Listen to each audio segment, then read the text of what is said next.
Hello दोस्तों, मैं राहुल। स्वागत है आप सबका maths by Rahul SO channel पे। अपने प्रीवियस ईयर क्वेश्चन की सीरीज में आज हमने लिया है 17 सितंबर शिफ्ट 2 का पेपर। और उम्मीद है ये सीरीज आप लोगों को पसंद आ रही है, और पसंद आ रही है तो वीडियो को ज़्यादा से ज़्यादा लाइक कीजिए, चैनल को सब्सक्राइब कीजिए और अपने दोस्तों के साथ भी शेयर कीजिए। तो आइए शुरू करते हैं बिना टाइम वेस्ट किए हुए। ये आज के शिफ्ट का पहला सवाल है। इसमें सिंप्लीफाई करने बोल रहा है। तो ये पहला वाला जो टर्म है इसको सिंपली लिखा जा सकता है 2.4 प्लस 3.125 है, यानी कि इसको लिख सकते हैं 5.525। कोई दिक्कत नहीं है, ठीक है।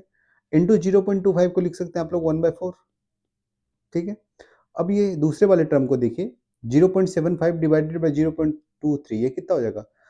2.5 हो जाएगा, ठीक है। तो ये माइनस 2.5 कैसे होगा? तो 0.75 को आप लिख सकते हैं 75/100, ठीक है। डिवाइडेड बाय 0.3 है, तो 0.3 को लिख सकते हैं 3 डिवाइडेड बाय 10, यानी कि ये 3 डिवाइडेड बाय 10, 10 को ऊपर कर दिया हमने, ठीक है। अब यहाँ से देखिए 25 या 75, और ये 10 से एक जीरो कट जाएगा, कितना आ गया? 25/10, यानी कि 2.5। 2.5 को आप लिख सकते हैं 10/4 भी तो लिख सकते हैं 2.5 को, ठीक है। तो 10/4 यदि हम लोग लिख लेते हैं इसको, तो ये हो जाएगा 5.525 इंटू 1/4 माइनस 10/4। 25/10 को हमने लिख दिया 10/4, कोई दिक्कत नहीं है। अब यहाँ से 1/4 दोनों में कॉमन हो जाएगा, तो अंदर क्या बचेगा? अंदर बचेगा 5.525 माइनस 10। अब खुद बताइए इसका वैल्यू क्या आएगा? माइनस आएगा ना, क्यों? क्योंकि माइनस 10 ज़्यादा है 5.525 से, ठीक है। तो माइनस आएगा, ऑप्शन नंबर ए या डी होगा। कैलकुलेट करके देख लेते, यहाँ से 1/4 5.525 माइनस 10, यानी कि हो जाएगा 4 पॉइंट समथिंग। हालांकि कैलकुलेट करने की जरूरत नहीं है, ये सीधा सीधा हो जाएगा 4 पॉइंट समथिंग, और जब उसको 4 से डिवाइड दीजिएगा कीजिएगा तो 1 पॉइंट समथिंग आएगा, और माइनस में था ना ये टोटल वैल्यू, ठीक है। तो ऑप्शन नंबर ए हो जाएगा, ठीक है। आते अगले सवाल पे। ये अगला सवाल इसमें बोल रहा है पी प्लस क्यू का 20% और पी माइनस क्यू का 50%, दोनों का रेशियो निकालना पी और क्यू का। बहुत ही आसान है, आप यहाँ से परसेंटेज परसेंटेज काट सकते हैं, ठीक है। और बोल सकते हैं पी बाई क्यू 5 है तो पी माइनस क्यू 2 है, ठीक है। क्योंकि जब आप इसके देखिए, आप लिख सकते हैं पी प्लस क्यू, उसका 20% में से मैंने 20% काट दिया, तो सीधा इंटू 20 बराबर क्या हो जाएगा? पी माइनस क्यू और इंटू 50। यहाँ से जीरो जीरो कैंसिल आउट, आप लिख सकते हैं P plus Q divided by P minus Q equal to 5/2। कोई दिक्कत नहीं है यहाँ से भी, ठीक है। अब जब आप इसको देखिएगा, क्रॉस मल्टीप्लीकेशन कीजिएगा, तो आपके पास मिलेगा 2p और माइनस 2p एक तरफ 5p, यानी कि आप सीधा सीधा लिख सकते हैं 3p, ठीक है। एक तरफ मिलेगा आपको 2q और एक तरफ मिलेगा 5q, ठीक है। -5q, जब दोनों को जोड़िएगा तो ये हो जाएगा 7q। मैंने क्या किया? इन दोनों को क्रॉस मल्टीप्लीकेशन कर दिया, तो यहाँ से मैं मिल गया 3p इक्वल टू 7q, यानी कि p बाई क्यू कितना आ जाएगा? 7/3 आ जाएगा, ऑप्शन नंबर बी, ठीक है। अगले सवाल पे आते हैं। अगला सवाल है, एक शॉपकीपर है जो दो तरह की दाल को मिक्स करता है। एक 80 रुपये पर किलो का है और एक 100 रुपये पर किलो का है, और उसको किस रेशियो में मिक्स करता है? 3:1 के रेशियो में, ठीक है। और जो है उसको बेच देता है 9.80 पर केजी पे। पूछ रहा है टोटल प्रॉफिट परसेंटेज या लॉस परसेंटेज क्या है। देखिए, आप जो इसको नॉर्मल एलिगेशन से तो बनाते ही होंगे, आप पहले 80 और 100 को एक तरफ रखिएगा और उसको निकालिएगा कि मिक्सचर का रेट क्या आएगा, ठीक है। मतलब आप कीजिएगा क्या, 80 है 100 है, यानी कि मिक्सचर का रेट हमें निकालना है, और 80 और 100 वाले चावल का मतलब दाल का जो क्वांटिटी वो 3:1 में। तो मैंने बताया था यहाँ से जो है हमें डिफरेंस इन दोनों के सम के बराबर करना होता है। तो इनका डिफरेंस 80 और 100 के बीच का डिफरेंस कितना है? 20। और इन दोनों का सम कितना है? 3 + 1 4। तो 4 को आपको 20 बनाना होगा, ठीक है। तो ही आप बहुत इजीली कैलकुलेट कर सकते हैं। जब आप 4 को 20 बनाइएगा तो आप इसको 5 से गुना कीजिएगा ना, तो आप 5 से गुना कीजिएगा तो ये भी 5 से गुना हो जाएगा और ये भी 5 से गुना हो जाएगा, हो जाएगा। अब देखिए ये 15 हो गया और ये 5 हो गया, मतलब 15 और 5 का रेशियो आया, ठीक है। तो आप सीधा 100 में से 15 घटा के लिख सकते हैं कि 85 मिक्सचर का दाम था। या तो आप यहाँ से बोल सकते हैं 80 + 5 85, ठीक है। यानी कि जो हमारा मिक्सचर आया दोनों दाल मिक्स करने से वो 85 पर किलो का आया, ठीक है। और उसको बेचा हमने कितने पे? 91.80 पे। तो प्रॉफिट परसेंटेज पूछ रहा है, मतलब 85 की चीज को आपने 91.8 पे बेच दिया तो कितने का प्रॉफिट लिया?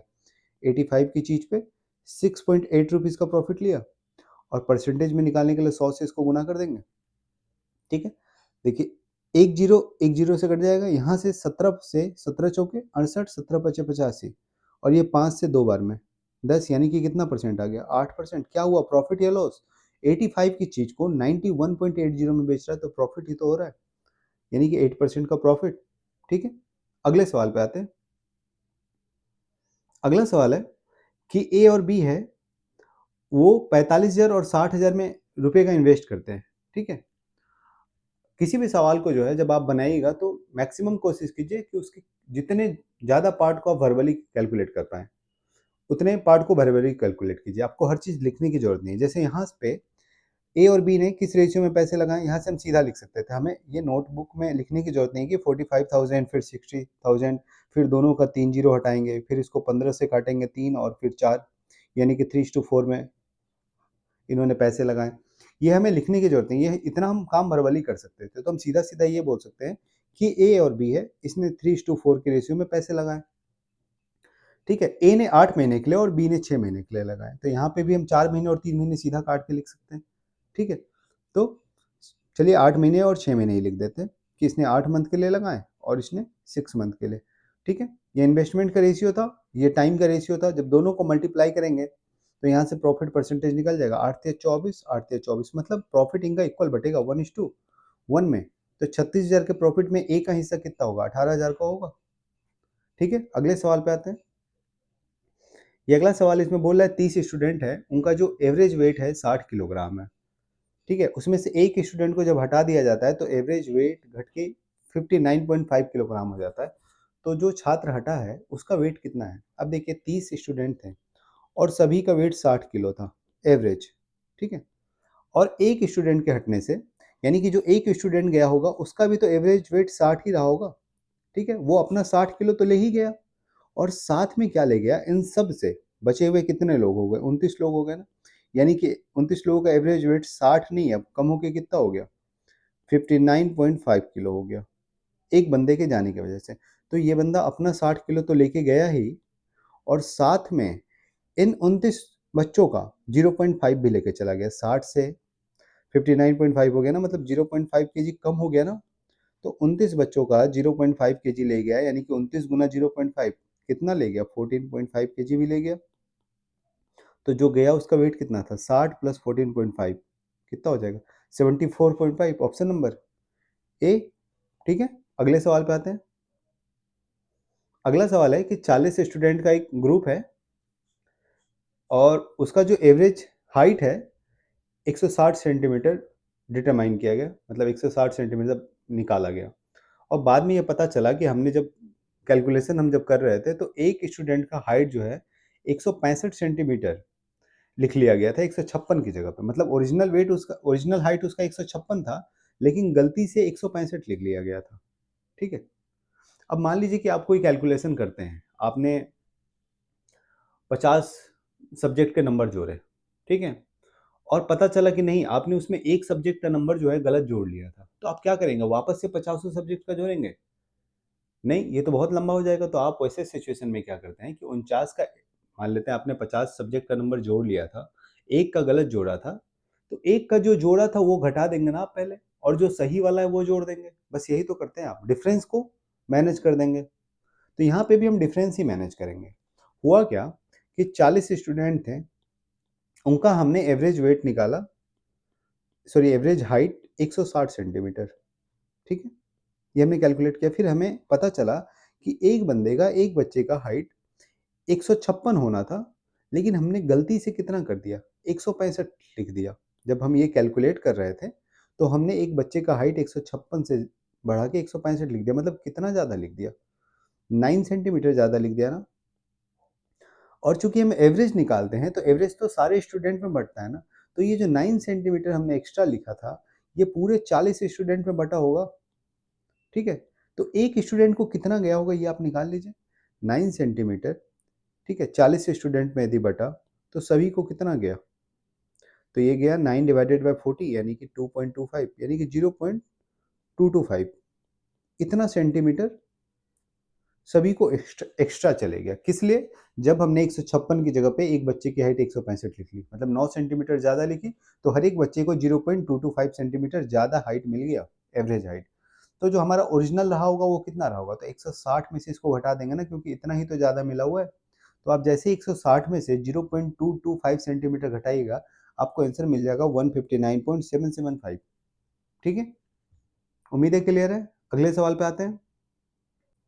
ये अगला सवाल है, इसमें बोल रहा है कि 5000 का कोई प्रिंसिपल है जो कि 2 साल में 6050 हो जाता है। मतलब प्रिंसिपल 5000 है और अमाउंट कितना हो जाता है 6050 2 साल में, यानी कि इंटरेस्ट कितना मिल रहा है 5000 से 6050 तक 1050 रुपये का इंटरेस्ट मिल रहा है।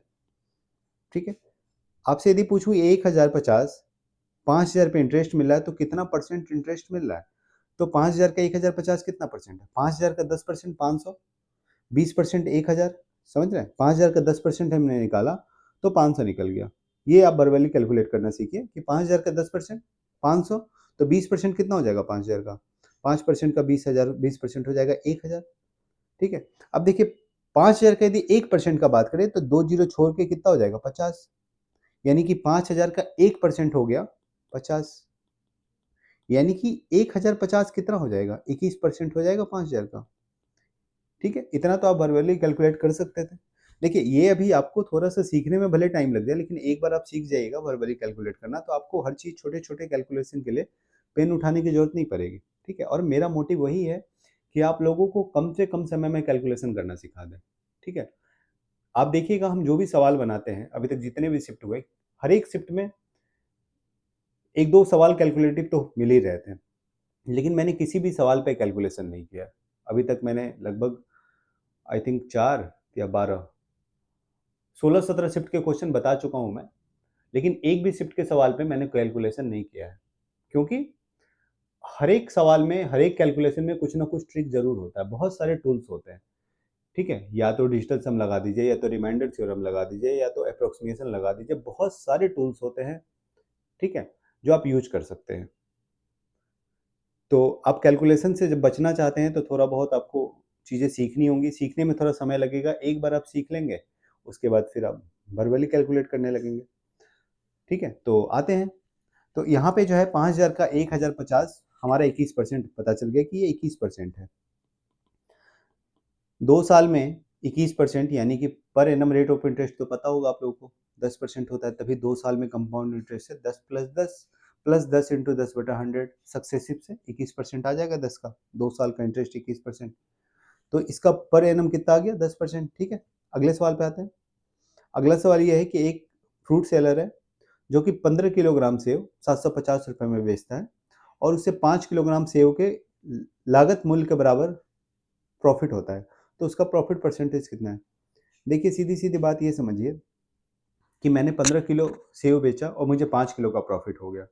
15 किलो सेव बेचा तो 15 किलो सेव का सीपी, तो 15 किलो इंटू सीपी लिख सकते हैं। और प्रॉफिट कितने का हुआ 5 किलो का, यानी कि सीधा सीधा हम ये लिख सकते हैं कि हमारा कॉस्ट प्राइस 15 किलो का जो था उससे हमने प्रॉफिट कमा लिया 5 किलो का। ठीक है, तो यानी कि सीधा सीधा हम ये बोल सकते हैं प्रॉफिट परसेंटेज यानी कि 1/3, और 1/3 होता कितने हैं जब परसेंटेज में बदलिएगा तो 33.33%। ठीक है, समझ में आया? मैंने क्या किया सीधा सीधा कि 15 किलो सेव बेचा और हमें जो प्रॉफिट होता है वो कॉस्ट प्राइस पे ही तो होता है। ठीक है, अब देखिए 15 किलो जो हमने सेव बेचा उसका कॉस्ट प्राइस कितना रहेगा? मान लेते हैं 1 किलो सेव का जो कॉस्ट प्राइस है वो है x रुपया पर किलो, तो 15 किलो सेव का कॉस्ट प्राइस कितना रहा होगा 15x। ठीक है, और हमने बेचा तो हमें 5 किलो के सीपी के बराबर प्रॉफिट हुआ, यानी कि हमें प्रॉफिट कितना हुआ 5x। ठीक है, 15x का सामान हमने बेचा उस पे 5x का मतलब 15x हमारा लागत था और 5x का प्रॉफिट हुआ, तो लागत पे ही तो प्रॉफिट निकलता है, तो 15x का लागत कॉस्ट प्राइस और प्रॉफिट 5x का परसेंटेज यहाँ से सीधा सीधा निकाल सकते हैं, कितना आ जाएगा 33.33%। ठीक है, इस 750 को कोई यूज ही नहीं था, तो कितना हो गया प्रॉफिट 33.33%। अगले सवाल पे आते हैं। ये अगला सवाल है, इसमें बोल रहा है एक ओवन है और उसका मार्केट प्राइस 12,000 है, इसको दो लगातार छूट दिया जाता है, कर्मिक छूट बोलते हैं सक्सेसिव डिस्काउंट, और दूसरी छूट 20% है। मैंने बताया था, जब मैंने परसेंटेज की भी वीडियो बताई थी आप लोगों को, एक परसेंटेज का मैंने वीडियो डाला है 3 घंटे का। जब आप उसको देखिएगा तो पूरा परसेंटेज उसमें कवर है और वहाँ से आप बहुत सारी नई-नई चीज़ें सीखेंगे, जो शायद आपने पहले भी वीडियोज़ देखी होगी परसेंटेज की। लेकिन कुछ ऐसी चीज़ें हैं, जैसे परसेंटेज का एडिशन और मल्टीप्लिकेशन पे क्या इफ़ेक्ट पड़ता है, ठीक है? ये सब चीज़ें बहुत ज़्यादा क्लियर हो जाएगी वहाँ से।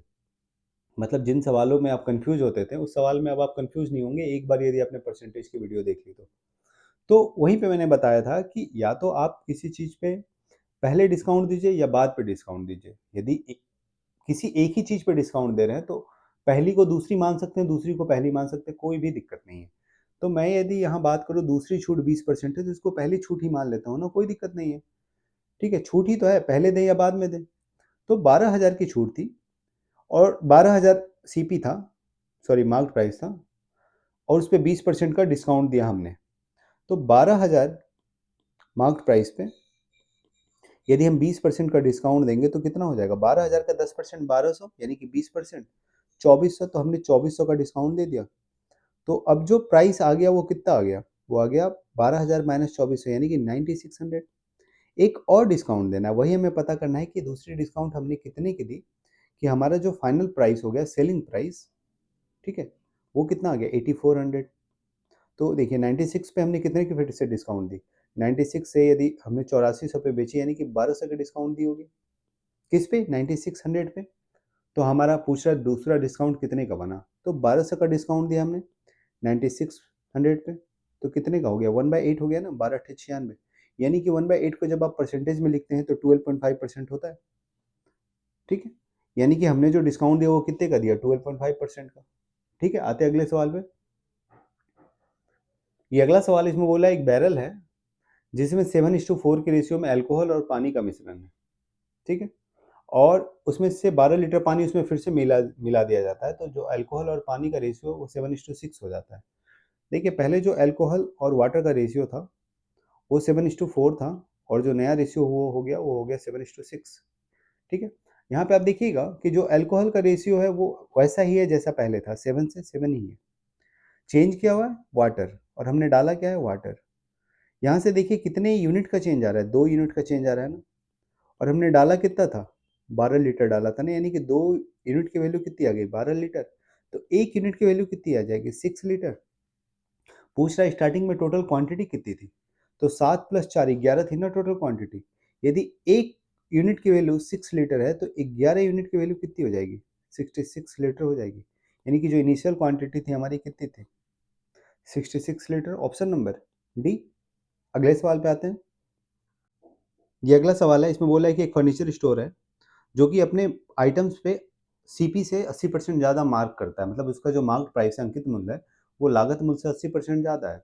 उसके बाद क्या करता है, वो मार्क प्राइस पे एक डिस्काउंट भी देता है 30% का।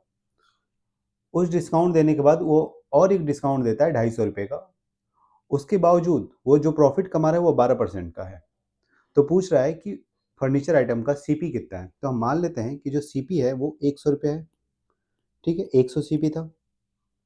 उसने जो मार्क किया वो 80% ज़्यादा, यानी कि 100 चीज़ को 180 मार्क किया। अब इस पे एक डिस्काउंट दिया इसने, कितने का? 30% का। तो 180 का जब 30% बोलेगा तो ये 54 हो जाएगा, 18 दिया 54, यानी कि ₹54 का जो डिस्काउंट दिया उसके बाद सेलिंग प्राइस इसकी कितनी हो जाएगी? 180 माइनस 54 यानी कि ₹126। लेकिन इसने 126 पे बेचा नहीं, इसने 126 पे भी एक डिस्काउंट दिया इसके बाद भी, जो ₹250 का डिस्काउंट था। ठीक है, तो 250 का डिस्काउंट देने के बावजूद उसको 12% का प्रॉफिट हो रहा है। 12% के प्रॉफिट का मतलब क्या है कि 100 की चीज को 112 में बेच रहा है, यानी कि वो बेच कितने में रहा है? 112 में। यानी कि इसके कहने का मतलब ये है कि 126 पे एक डिस्काउंट हमने और दिया, जो सवाल में 250 रुपया था, और यहाँ से देखिएगा तो 126 माइनस 114 14 था। 14 यूनिट बराबर सवाल में 250 दिया हुआ है। ठीक है, उसके बाद उसने 126 पे 14 यूनिट का डिस्काउंट देके 112 में बेच दिया, तो उसको 12% का प्रॉफिट हो गया। ठीक है, और सवाल में इसी 14 यूनिट की वैल्यू 250 दी है। आपको 100 यूनिट की वैल्यू निकालनी है क्योंकि आपको सीपी निकालना है, और सीपी कितना माना है हमने? 100। ठीक है, अब यहाँ से जब आप देखिएगा तो कैलकुलेशन से बचने के लिए आप सीधा सीधा ये सोच सकते हैं कि चूंकि ये 14 की वैल्यू हमने निकाल ली है और 14 को जब 7 से गुना करते हैं तो 14 सत्ते 98, यानी कि 100 के लगभग पास पहुंच जाएंगे। 14 सत्ते 98, यानी कि इस वैल्यू को जब हम 7 से गुना करेंगे तो इसको भी 7 से गुना करना होगा हमें, तो ये 98 पे पहुंच जाएंगे। तो 98 की वैल्यू कितनी हो जाएगी? 25 गुना 7 175, यानी कि 1750 के आसपास। 98 से थोड़ा सा ज़्यादा जाना है, तो आंसर कौन सा हो जाएगा? ऑप्शन नंबर ए, क्योंकि 98 यूनिट की हमने वैल्यू निकाल ली, हमें चाहिए 100 यूनिट की वैल्यू यानी कि सीपी, तो 1750 से थोड़ा सा ज़्यादा हो जाएगा, ऑप्शन नंबर ए। ठीक है, आते हैं अगले सवाल पे। ये अगला सवाल है, इसमें बोल रहा है कि एक स्पेरिकल बॉल है, यानी कि गोलाकार गेंद है, उसको एक सिलेंड्रिकल कंटेनर में डाल दिया गया, और जो कंटेनर है सिलेंड्रिकल, उसका रेडियस दिया हुआ है 5 सेंटीमीटर, उसका हाइट भी दिया हुआ है 30 सेंटीमीटर। और जब उस कंटेनर में डाला गया तो ये पूछ रहा है कि यदि जो बॉल है जिसको डाला गया कंटेनर में, उसका रेडियस 4 सेंटीमीटर है, तो उसको जब हम लोग पानी में डालेंगे उस गोले को, उस सॉरी स्पेरिकल बॉल को, तो कुछ पानी को डिस्प्लेस करेगा ना, पानी थोड़ा सा ऊपर हो जाएगा, तो कितना पानी डिस्प्लेस हुआ वही आपको निकालना है। तो आपको पता है कि पानी जितना डिस्प्लेस होगा वो वॉल्यूम, मतलब जितना आपका स्पेरिकल का वॉल्यूम है, जितना गेंद का वॉल्यूम है, आयतन है, उतना ही पानी डिस्प्लेस करेगा ना वो। तो गेंद का आयतन यानी कि स्पेयर का आयतन क्या होता है? 4/3 पाई आर क्यूब। तो जितना उसका आयतन है, जितना उसका वॉल्यूम है, उतना ही पानी डिस्प्लेस कर रहा है। तो आपको वही निकालना है कि कितना पानी डिस्प्लेस कर रहा है, उसका वॉल्यूम क्या है, पानी का आयतन क्या है।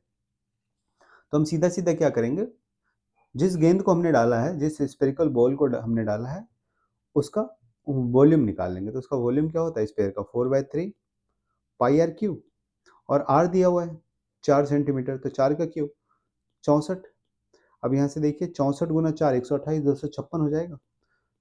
तो ऑप्शन नंबर डी सीधा सीधा 256 पाई/3 आ गया। अगले सवाल पे आते हैं।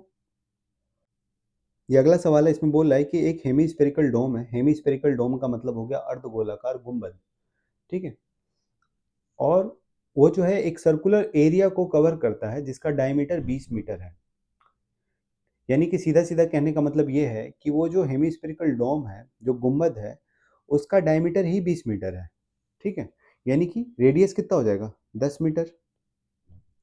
अब आगे बोल रहा है कि वो जो डोम है, मतलब वो जो अर्धगोलाकार गुंबद है, उसका कर्व सरफेस एरिया कितना होगा? यानी कि अर्धगोले का कर्व सरफेस एरिया आपको निकालना है। तो अर्धगोले का कर्व सरफेस एरिया कितना होता है? 2/3, सॉरी 2 पाई आर स्क्वायर, यही तो होता है ना, 2 पाई आर स्क्वायर हेमिस्फीयर का कर्व सरफेस एरिया। तो यहाँ से आपको आर की वैल्यू पता, आप सीधा सीधा रखिएगा, तो आर हो जाएगा 100, 10 का स्क्वायर 100 गुना 2 200 पाई, और 200 पाई यानी कि पाई की वैल्यू कितनी? 3.14।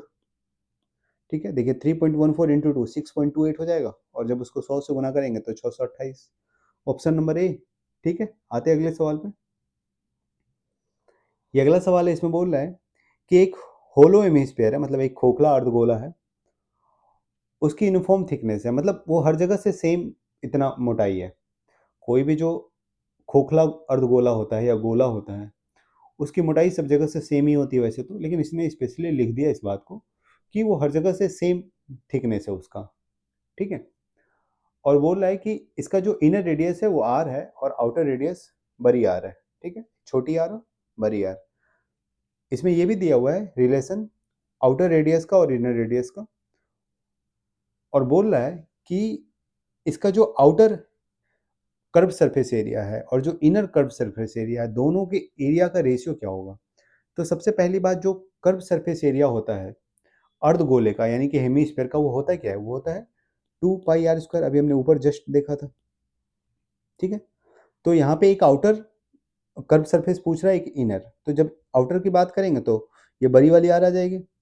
ठीक है, और जब इनर की बात करेंगे तो 2 पाई छोटी वाली आर स्क्वायर, क्योंकि इसने दिया हुआ है सवाल में कि जो इनर रेडियस है वो छोटी वाली आर है, और जो आउटर रेडियस है वो बड़ी वाली आर है। यहाँ से इन दोनों के एरिया का रेशियो क्या आ गया? 2 पाई कैंसिल आउट, और इस बड़ी वाली आर की वैल्यू भी दी हुई है 2 इंटू छोटी वाली आर, तो ये हो जाएगा 2 आर का होल स्क्वायर, और डिवाइडेड बाय आर स्क्वायर, यहाँ से आ गया, तो ये आ जाएगा 4 आर स्क्वायर/आर स्क्वायर, यानी कि क्या आ गया एरिया का रेशियो? 4:1, option number A. ठीक है, आते हैं अगले सवाल पे। अगला सवाल है कि एक स्क्वायर पिरामिड है। स्क्वायर पिरामिड का मतलब हो गया कि उसका बेस, किसी भी पिरामिड का बेस जो है वो स्क्वायर है। ठीक है, जिस पिरामिड की वो बात कर रहा है, इसका बेस स्क्वायर शेप में है, और इसका लेटरल सरफेस एरिया जो है इसके बेस एरिया का दोगुना है। ठीक है, यानी कि जब भी हम स्क्वायर पिरामिड का बेस एरिया का बात करेंगे तो स्क्वायर का बेस क्या होता है, ए स्क्वायर, ठीक है, यही तो होता है। और इसका लेटरल सरफेस एरिया की यदि हम बात करेंगे तो हमें पता है पिरामिड का, मैंने पिछले शिफ्ट में भी बताया कि पिरामिड का जो लेटरल सरफेस एरिया होता है वो होता है 1/2 इंटू पेरीमीटर ऑफ बेस, जो बेस का पेरीमीटर है। और आपको पता है कि पेरीमीटर क्या होगा बेस का, क्योंकि बेस में स्क्वायर है ना, तो स्क्वायर का पेरीमीटर क्या होता है, 4 इंटू साइड यानी कि 4 है, ठीक है। तो फॉर्मूला के हिसाब से हो गया 1/2 बेस का पेरीमीटर इंटू स्लैंट हाइट, यही तो होता है ना। जो पिरामिड होता है उसका लेटरल सरफेस एरिया क्या होता है, 1/2 into perimeter of base into slant height, ठीक है। पिछले शिफ्ट के भी सवाल में बताया हूँ हम सेम चीज। यहाँ पे वापस से हम फॉर्मूला नहीं लिख रहे हैं, हम सीधा सीधा फॉर्मूला में मैंने वैल्यू पुट कर दिया, ठीक है। तो ये जो एरिया है कर्व सरफेस एरिया पिरामिड का, ये क्या है, दोगुना है बेस के एरिया के। तो बेस का एरिया, बेस में स्क्वायर है तो स्क्वायर का एरिया ए स्क्वायर, इसका दोगुना है। अब यहाँ से हम देख लेते हैं, हमें पूछ क्या रहा है कि इसका स्लैंट हाइट कितना होगा, यानी कि इस एस का वैल्यू पूछ रहा है। और इसमें आधार का भुजा यानी कि साइड, स्क्वायर का जो साइड है ए की वैल्यू भी दी हुई है, ए इक्वल टू कितना है 6, यहाँ पे पुट कर देते हैं तो ये 2 से 2 कट जाएगा, ठीक है। 2a काट सकते हैं, सीधा सीधा a आ जाएगा, यानी कि s इक्वल टू कितना आ जाएगा a। और a की वैल्यू कितनी है 6, यानी कि जो स्लैंट हाइट होगा, जो तिर्यक ऊंचाई होगा वो कितना हो जाएगा 6, ठीक है। अगले सवाल पे आते हैं। ये अगला सवाल है, इसमें बोला है कि एक सर्कुलर गार्डन है जिसका डायमीटर 28 मीटर है, यानी कि रेडियस कितना हो जाएगा 14 मीटर, ठीक है। बोल रहा है इसमें जो माली है वो पूरे बगीचे का फेंसिंग करना चाह रहा है, यानी कि पूरे बगीचे पे के बाउंड्री पे। फेंसिंग जब भी हम करते हैं तो बाउंड्री पे ही करते हैं। और आपको पता है जो सर्कल है उसका बाउंड्री क्या होता है, बाउंड्री का लेंथ 2 पाई आर, उसका सरकमफेरेंस ही होता है। तो यानी कि सरकमफेरेंस का वो बाउंड्री करना चाह रहा है। तो जब भी सरकमफेरेंस का बाउंड्री करेगा तो उसको कितने फेंसिंग का जरूरत पड़ेगा, जितना उसका सरकमफेरेंस है सर्कल का, ठीक है। लेकिन सवाल में ये भी बोला है कि वो सिर्फ 75% गार्डन का बाउंड्री कर रहा है, मतलब फेंसिंग कर रहा है। तो पहले हम पूरे सरकमफेरेंस की यदि बात करें, पूरे सर्कुलर गार्डन के सरकमफेरेंस की, तो कितना होता है 2 पाई आर, यही तो होता है, ठीक है। यही सरकमफेरेंस होता है सर्कल का। लेकिन पूरे सर्कल का जो भी बाउंड्री होगा, सरकमफेरेंस होगा, उस पूरे को फेंसिंग नहीं कर रहा है, सिर्फ 75% को कर रहा है, यानी कि सरकमफेरेंस का 3/4 इसी को तो बाउंड्री कर रहा है ना, इतने ही लेंथ को। तो पूछ रहा है कितने लेंथ का फेंसिंग जरूरत होगा, तो इतने ही लेंथ की तो फेंसिंग करनी होगी। तो इसी की वैल्यू निकालनी है आपको, r बराबर 14 मीटर दिया हुआ है। तो r की वैल्यू जब इसमें 14 रखेंगे तो आपको मिल जाएगा 2 पाई की वैल्यू 22/7 इंटू आर कितना आ गया 14 इंटू 3/4। इसको काटिए, ये कट जाएगा, 7 चौके 28 और 14 गुना 2 28 और 22 दिया कितना आ जाएगा 66, ठीक है। तो जो हमें फेंसिंग करना होगा कितना करना होगा 66 मीटर, ऑप्शन नंबर बी, ठीक है। आते हैं अगले सवाल पे। ये अगला सवाल है, इसमें बोल रहा है कि एक इक्विलेटरल ट्रायंगल है जिसका साइड का लेंथ ए है। तो पूछ रहा है इसका सर्कम रेडियस और इन रेडियस का रेशियो क्या होगा। देखिए इक्विलेटरल ट्रायंगल में जो होता है सारा सेंटर, सर्कम सेंटर, या तो आपका इन सेंटर, या तो सेंट्रॉइड, या तो ऑर्थो सेंटर, मतलब हिंदी में बोले तो परिकेंद्र, लंब केंद्र या अंत केंद्र, ये सारे एक ही पॉइंट पे होते हैं। और ये सिर्फ किस में होता है, इक्विलेटरल ट्रायंगल में, ठीक है। तो इसीलिए इक्विलेटरल ट्रायंगल में, सिर्फ इक्विलेटरल ट्रायंगल में जो आर है, बड़ी आर यानी कि ये आपका सर्कम रेडियस, और छोटी आर यानी कि इन रेडियस, ठीक है। जो सर्कम रेडियस और इन रेडियस का रेशियो होता है वो 2:1 होता है, ये आप हमेशा याद रखिएगा, ठीक है। और ये किस में होता है, सिर्फ इक्विलेटरल ट्रायंगल यानी कि सिर्फ समबाहु त्रिभुज में परिवृत्त की त्रिज्या और अंतवृत्त की त्रिज्या का रेशियो होता है 2:1, ऑप्शन नंबर ए। अब हम लोग इसको डिटेल में जानेंगे जियोमेट्री में, यहाँ पे जानने की जरूरत नहीं है। आते हैं अगले सवाल पे।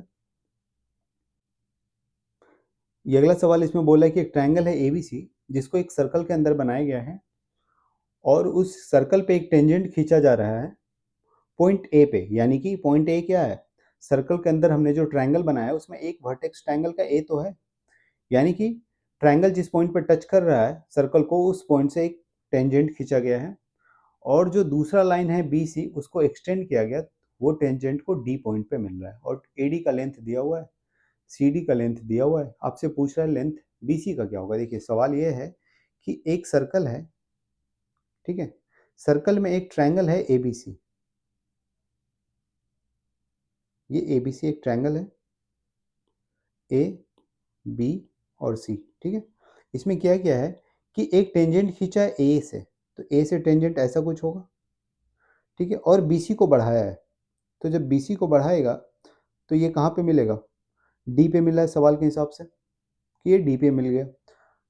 और इसमें ए डी का लेंथ दिया हुआ है 6, सी डी का लेंथ दिया हुआ है 4, और बी सी का लेंथ पूछ रहा है, एक्स मान लेते हैं बी सी के लेंथ को। तो आपको पता है कि जो सर्कल होता है उसका प्रॉपर्टी होता है, उसके हिसाब से हम बोल सकते हैं कि ए डी का जो स्क्वायर होगा, यानी कि जो टेंजेंट होता है उसका स्क्वायर इक्वल टू क्या होता है, B D into C D, ठीक है।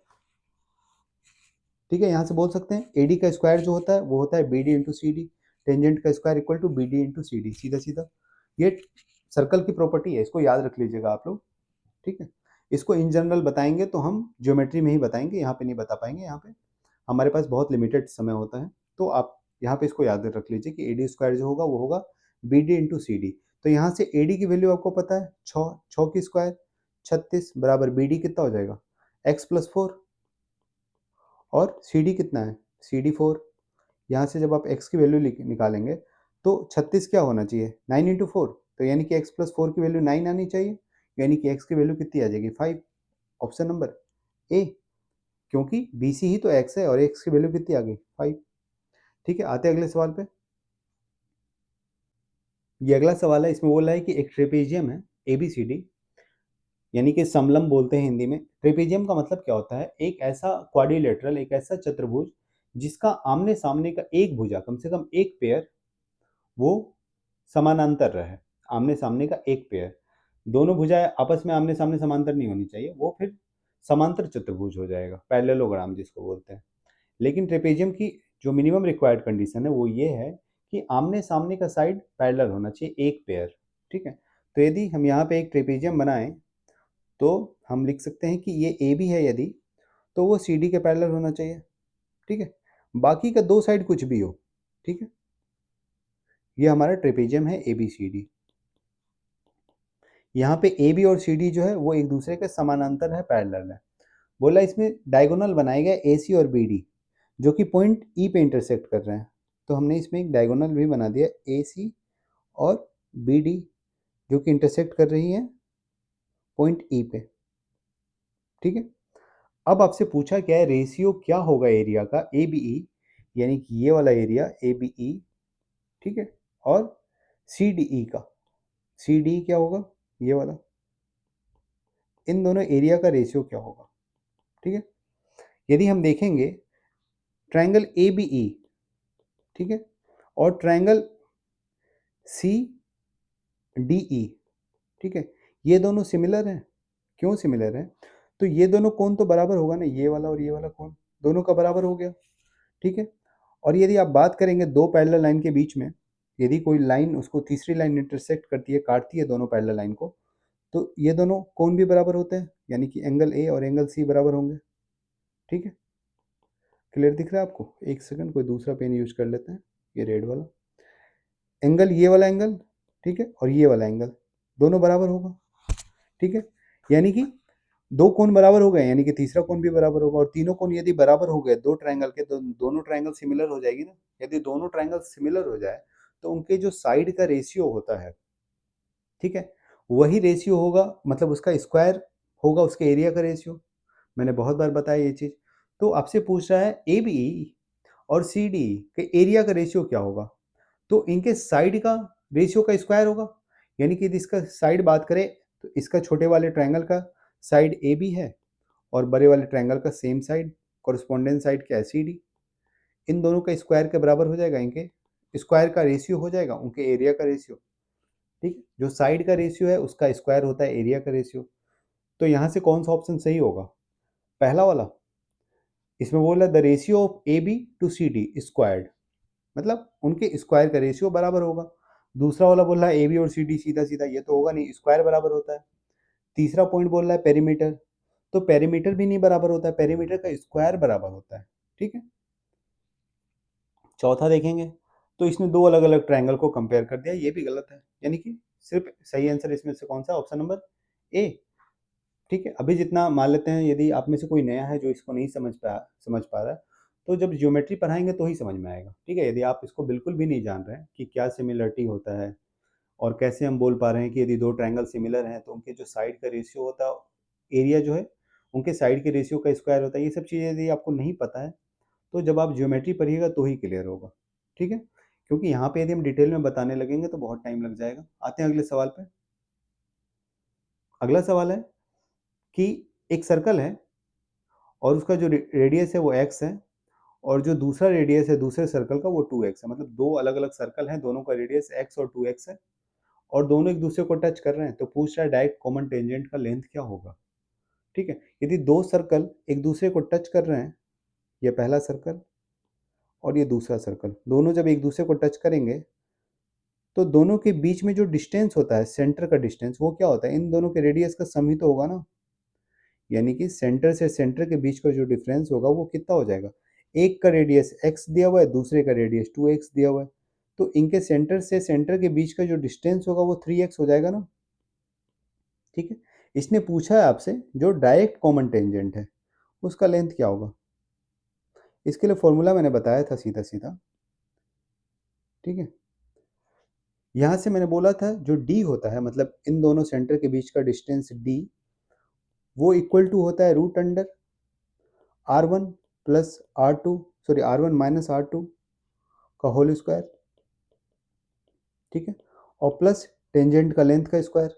यहाँ से आपको d पता है, r1 r2 पता है, सिर्फ t निकालनी है, यानी कि जो डायरेक्ट कॉमन टेंजेंट है उसी का लेंथ तो निकालना है, यानी कि t की वैल्यू निकालनी है। तो d कितनी होगी, 3x।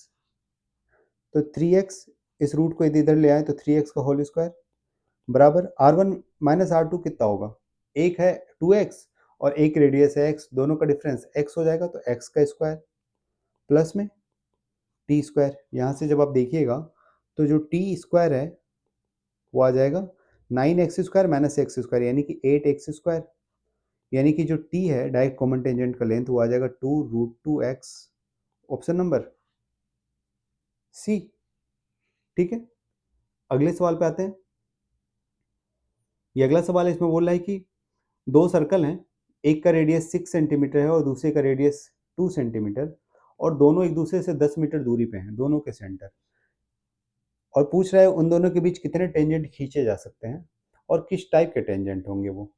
तो यदि हम दो सर्कल की बात करें, एक का रेडियस 6 सेंटीमीटर है और एक का रेडियस 2 सेंटीमीटर।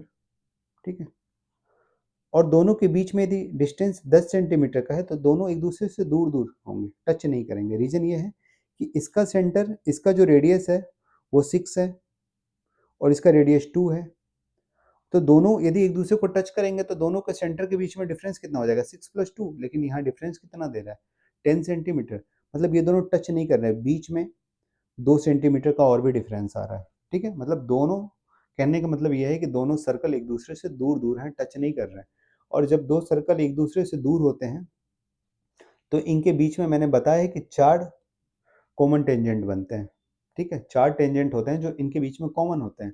दो तो ये हो जाएंगे, एक ये और एक ये, मतलब ये डायरेक्ट कॉमन टेंजेंट हो गए। तो दो टेंजेंट हो गए जो डायरेक्ट हैं, और दो टेंजेंट ऐसे होंगे जो कि ट्रांसवर्स हैं, एक और एक। ये चारों है ना कॉमन टेंजेंट, दोनों सर्कल पे कॉमन है, यानी कि आंसर हो जाएगा 4 टेंजेंट कॉमन है और दो डायरेक्ट हैं और दो ट्रांसवर्स हैं। ये वाले ट्रांसवर्स हैं और ये वाले डायरेक्ट हैं। ठीक है, अगले सवाल पे आते हैं। अगला सवाल है कि एक सर्कल है और इसमें दो कोड हैं, दो जीवा हैं, एक दूसरे को इंटरसेक्ट कर रहे हैं पॉइंट पी पे, और जो दो जीवा दिए हुए हैं कोड वो है ए बी और सी डी। ठीक है, मैंने दो इसके अंदर कोड बना लिया, एक ए बी है और एक सी डी, और ये दोनों पी पॉइंट पे इंटरसेक्ट कर रहे हैं। अब इसमें आपको लेंथ दिया हुआ है ए पी का 6, पी एट का 8, सॉरी पी बी का 8 और सी पी का 4, और पी डी पूछ रहा है। ठीक है, ये भी मैंने बताया था कि जो सर्कल की प्रॉपर्टीज होती है उसके हिसाब से होता है A P into P B बराबर पी डी इंटू CP, यही तो होता है। जब भी दो किसी सर्कल में दो कोड, दो जीवाई एक दूसरे को इंटरसेक्ट करती है तो ये वाला इक्वेशन बनता है, ठीक है। इस इक्वेशन पे जब आप वैल्यू रख देंगे सबकी तो आपको x का वैल्यू सीधा सीधा मिल जाएगा। तो x का वैल्यू यहाँ से क्या हो जाएगा, AP कितना है, AP दिया हुआ है 6 इंटू पी बी 8 बराबर PD कितना है, PD है x, यही निकालना है हमें, और PC 4 है यानी कि 4x। यहाँ से आप देखेंगे x इक्वल टू 12 आ जाएगा, यानी कि जो PD का लेंथ है वो कितना आ जाएगा, 12 सेंटीमीटर। Option number B. ठीक है, आते हैं अगले सवाल पे। ये अगला सवाल, इसमें बोला एक सर्कल है, उसमें एक कोड है जीवा 12 सेंटीमीटर लंबा। ठीक है, एक सर्कल मैंने बना लिया, इसके अंदर एक जीवा है 12 सेंटीमीटर का। ठीक है, और इसका जो सेंटर से डिस्टेंस है वो 4 सेंटीमीटर है, यानी कि इसका जो लेंथ है वो 4 सेंटीमीटर। और जब भी हम डिस्टेंस की बात करते हैं तो वो परपेंडिकुलर होता है, डिस्टेंस हमेशा परपेंडिकुलर ही मेजर किया जाता है। ठीक है, तो इसका लेंथ 4 दिया हुआ है और ये जो कोड है उसका लेंथ 12 है। आपको एक चीज़ और पता होगा कि जब भी हम सेंटर से किसी भी जीवा पे परपेंडिकुलर डालते हैं तो उस जीवा को यानी कि उस कोड को दो बराबर भागों में बांटता है। यानी कि यदि इस कोड की बात करें ए बी की, जो 12 सेंटीमीटर था, तो ये 6 और 6 में बढ़ जाएगा, दोनों बराबर हो जाएंगे। ठीक है, अब आपको पूछ रहा है इसका रेडियस क्या होगा, तो यही तो है रेडियस, आप निकाल लेंगे पाइथागोरस थ्योरम से। इसका स्क्वायर प्लस इसका स्क्वायर इक्वल टू इसका स्क्वायर, यही तो होता है। तो यहाँ से हो जाएगा 4 का स्क्वायर 16 प्लस 6 का स्क्वायर 36 इक्वल टू आर का स्क्वायर, यानी कि यहाँ से आर इक्वल टू क्या आ जाएगा, √52। Option number A. आते हैं अगले सवाल पे। अगला सवाल है 0.02 का होल क्यूब और प्लस 0.004 का होल क्यूब डिवाइडेड बाय 0.2 का होल क्यूब प्लस 0.04। देखिए जब यहाँ से आप देखिएगा इस 0.2 को, तो ये 0.2 को आप क्या लिख सकते हैं, इसको लिख सकते हैं 0.02 इंटू 10। कोई दिक्कत है। अब यदि इसकी क्यूब की बात करें हम, 0.2 का क्यूब, तो ये क्या हो जाएगा, 0.02 का क्यूब और इंटू 10 का क्यूब, यही तो होगा। तो इसका मतलब ये हो गया कि इस वाले वैल्यू को 0.02 को हम लोग के क्यूब को क्या लिख सकते हैं, इसको लिख सकते हैं 0.02 का होल क्यूब इंटू 10 का क्यूब, लिख सकते हैं यहाँ से। उसी तरह 0.004 की यदि बात करेंगे तो इसको लिख सकते हैं 0.004 का क्यूब इंटू 10 का क्यूब, लिख सकते हैं। अब यदि इन दोनों में से हम 10 का क्यूब बाहर निकालें, दोनों में 10 का क्यूब कॉमन है ना, तो ये हो जाएगा 10 का क्यूब। ठीक है, और डिवाइडेड बाय 0.02 का क्यूब प्लस 0.004 का क्यूब, हो जाएगा। इस पूरे की वैल्यू तो ये आ गई।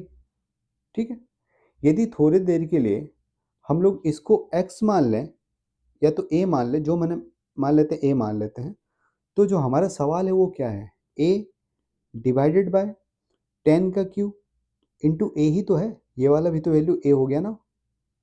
समझ रहे हैं बात को, ये सीधा सीधा क्या हो गया, a डिवाइडेड बाय 10 का क्यूब इंटू ए, सवाल यही हो गया। अब यहाँ से ए कैंसिल आउट हो जाएगा, आपको जो आंसर मिलेगा वो मिलेगा 1 डिवाइडेड बाय 10 का क्यूब। और 10 का क्यूब होता कितना है, 1000, और 1 डिवाइडेड बाय 1000 क्या हो जाएगा, 0.001। Option number D. ठीक है, आते हैं आज के आखिरी सवाल पे। जब इसको देखिएगा आप लोग तो सेम सवाल है, ये 0.4 बन रहा है, 0.4 0.4। ठीक है, यानी कि 0.4 का क्यूब, इसको लिख सकते हैं आप लोग 0.4 का क्यूब, प्लस में है 0.02 का क्यूब।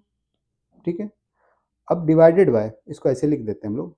ठीक है, अब यहाँ देखिए ये 1.2 क्या है, 1.2 3 इंटू 0.4 ही तो है, तो हर जगह यही बनेगा ना, 3 इंटू 0.4, इसको भी लिखेंगे 3 इंटू 0.4, इसको भी लिखेंगे 3 इंटू 0.4, यानी कि जो टोटल होगा वो हो जाएगा 3 का क्यूब। ठीक है, इंटू 0.4 का क्यूब, यहाँ भी देखेंगे तो ये हो जाएगा 3 का क्यूब इंटू 0.02 का क्यूब। ठीक है, तो यहाँ से हमें जो मिला वो मिला 3 का क्यूब, कॉमन है दोनों में, इन दोनों के सम में 3 का क्यूब कॉमन है, यहाँ भी और यहाँ भी। अंदर बचा 0.4 का क्यूब और प्लस 0.02 का क्यूब, ये दोनों कैंसिल आउट हो गया। आपको क्या मिला, 1 डिवाइडेड बाय 3 का क्यूब यानी कि 27। Option number A. ठीक है, हो गया आज का। और ये सेट थोड़ा-सा टफ लगा होगा क्योंकि इसमें एडवांस का पोर्शन थोड़ा ज़्यादा था और जिन लोगों ने एडवांस नहीं पढ़ा है, उसको थोड़ा टफ लगा होगा, बाकी सेट उतना टफ था नहीं। और जब हम एक बार एडवांस शुरू कर देंगे तो आप लोगों को ये सब चीज़ें भी समझ में आने लगेगी। ठीक है? फिर मिलते हैं अगले शिफ्ट के साथ, तब तक के लिए बाय।